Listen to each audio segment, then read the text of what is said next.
had some resistance to painting outdoors with soft pastel. I enjoy art outside, it's just combining it with soft pastel that gets me.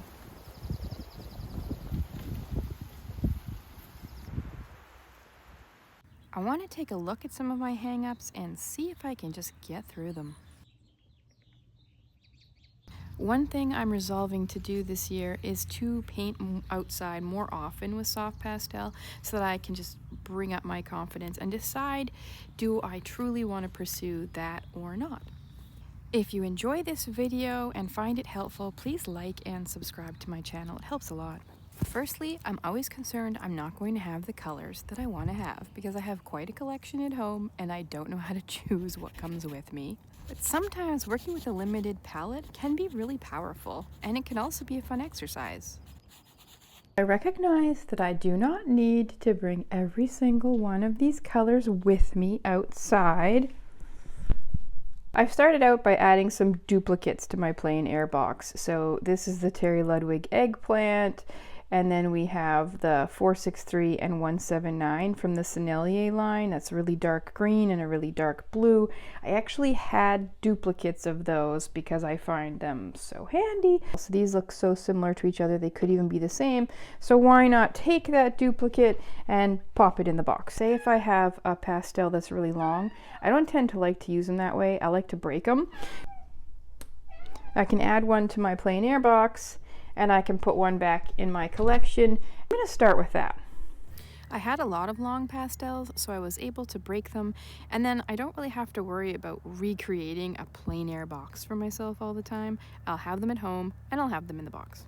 Another hang-up is the lack of proper soft pastel paper sketchbooks. There are sketch pads, but then you've got, like, I don't know, parts of the pads flopping around in the wind, which I'm not looking forward to. And I have actually made a sketchbook, but I don't like to take it outside because I don't want to ruin it.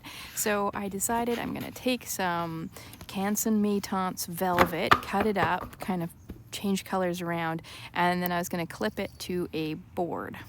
My next concern is smudging because soft pastel work is so delicate and you really need to protect it with glassine, so I've added glassine in between each page.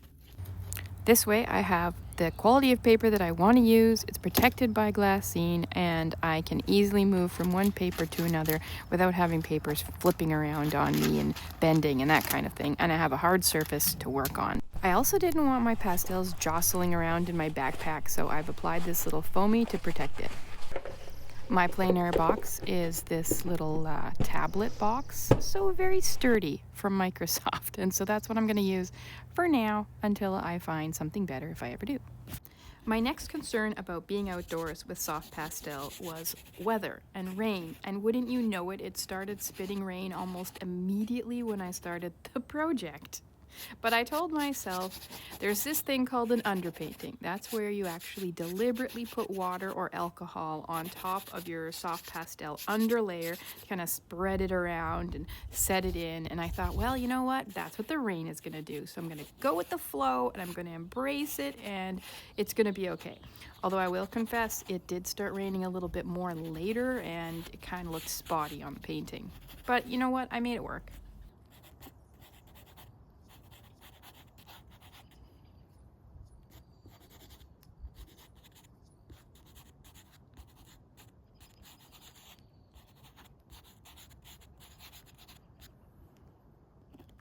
Another hang-up I have, although this is definitely not specific to soft pastel, is just being out in public painting. Now, I know this isn't reasonable because, number one, I'm in nature, so I'm not really going to be seen by that many people. This marsh happens to be next to a subdivision, so there's more people who could be looking out at me, but honestly, who cares? People are outside all the time, they're doing things. I don't think anybody really gets worked up about that, especially if somebody's doing art. I think that people admire you if you're like getting out there and actually doing art in the world, and I think it's kind of a novel thing.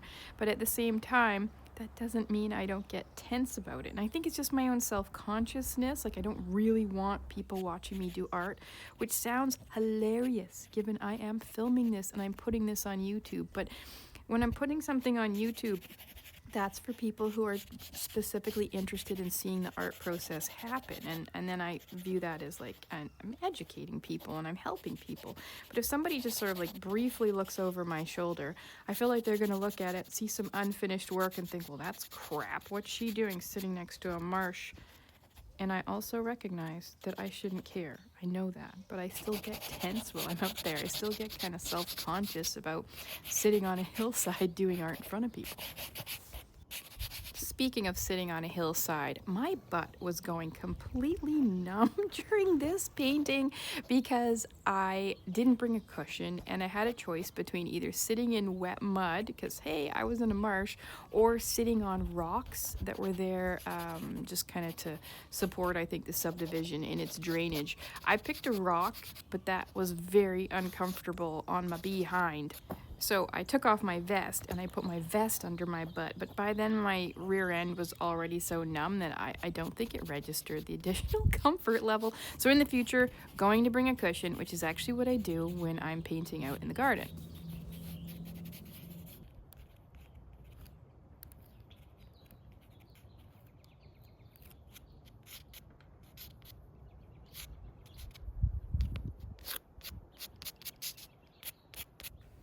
Something I don't think you can beat by painting in nature was the actual sounds around you. There was a red-winged blackbird, and it was actually sitting on one of the houses behind me, and it was calling out, and it was so beautiful. And unfortunately, that sound wasn't picked up on the camera, so I didn't have a good enough microphone for that. But it was a really beautiful soundtrack to paint to.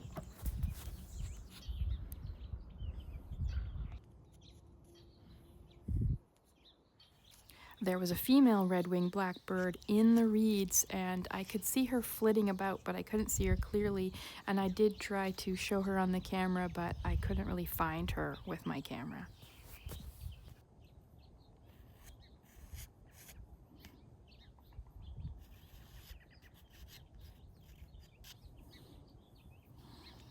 I tried to sketch in these younger trees because they were like a kind of a deep reddish orange color. I do think I picked the wrong tone of that color, and I don't know whether I had a better color in my box. That might have been one of the colors that I was missing. But then I thought, well, if you don't have the right colors in the box and you're applying a different color, that's actually just adding visual interest. So I think when you don't have all the tools at your disposal, it does kind of force you to kind of go literally out of the box. Yeah, because I didn't have the color in the box. Anyway, that was cheesy. It was exciting to see these young buds coming out, though. It was like a real sign that spring is about to come here, because there wasn't so many deep colors in this particular reed pond. So I'm really excited to see these greens coming out.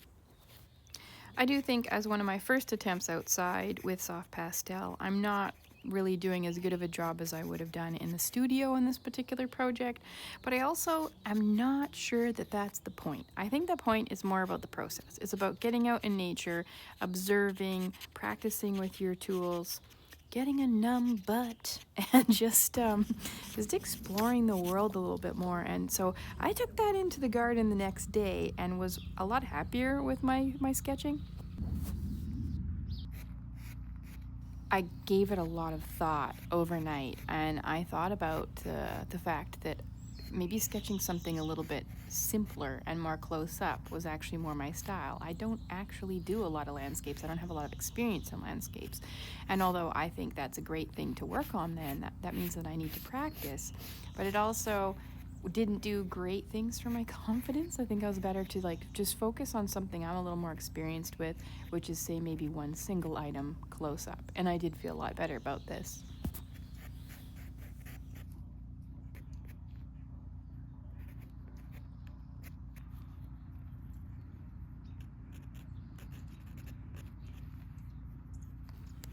Sketching out this fern in soft pastel was an amazing exercise in the amount of pressure that you need to apply to this particular paper with these particular soft pastels in order to make a mark, but in my case, to make a mark that wasn't incredibly strong. I was trying to really put these colors on really lightly to sort of show the different sunlight and tones without making drastic marks. That's just not the way I was approaching this particular project.